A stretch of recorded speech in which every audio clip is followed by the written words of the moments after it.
Renee, did you think you'd be coming back to Bridget?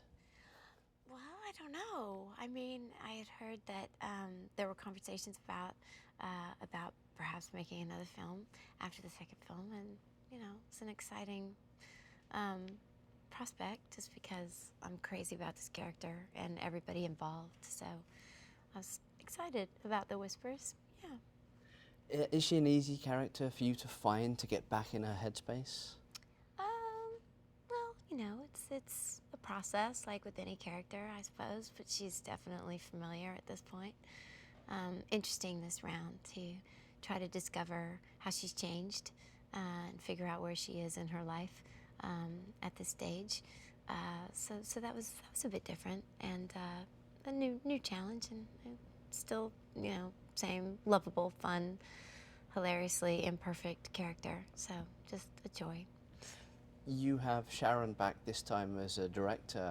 What does she bring to it that no one else can in terms of collaborating with you on Bridget? We have a great time together. We share the same sense of humor, and I think she shares a lot of Bridget's sensibilities. So it feels like a really authentic experience when the two of us are talking about, we're making choices about how to play a particular scene or what Bridget might do, and we make each other laugh all day long with the choices that we make. I don't think anybody enjoys it quite as much as she and I do. But so it's a really fun day at work and a fun process with Sharon. Obviously, Colin is back as Mark Darcy, the legend, the man. How is it working with him? Is it just like picking up an old friendship after a few years? Completely. It's very yeah. It's like a homecoming, And we have a lot of awkward history together, shared awkward moments and uncomfortable filming scenes, and so it's sort of old hat going back into the same old awkwardness with Colin. And he's such a wonderful actor and just a warm, lovely person. Yeah, it was a lot of fun to get to go back and try this again. Patrick is the new boy this time. What sort of energy did he bring as Jack, and was it just nice to have different sort of things going on between the three of you?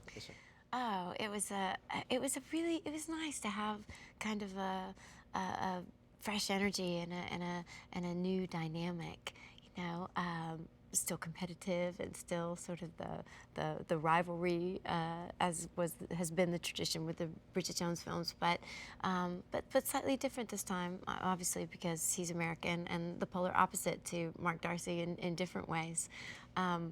And I love this. I love what the Jack character brings out in Mark Darcy. I love seeing him try to assert himself in ways that he never has before. I think we see Colin playing a different kind of comedy than I've seen him do in a while, and that was thrilling, and in large part because of the dynamic between Mark and Jack. So it's a lot of fun. Um, the shoot seemed like it was a lot of fun as well. I mean, you're back working with Sharon, the guys are there doing everything. Was it great to be back in England, sort of shooting and doing everything back in the UK? Oh, it's always nice to be back in the UK. It's like a homecoming. I have my favorite places and my favorite neighborhoods and my go-to spots, and my friends. I have lots of friends in London and Brighton and up north. So always love any excuse to get back and to spend some time there is a real blessing.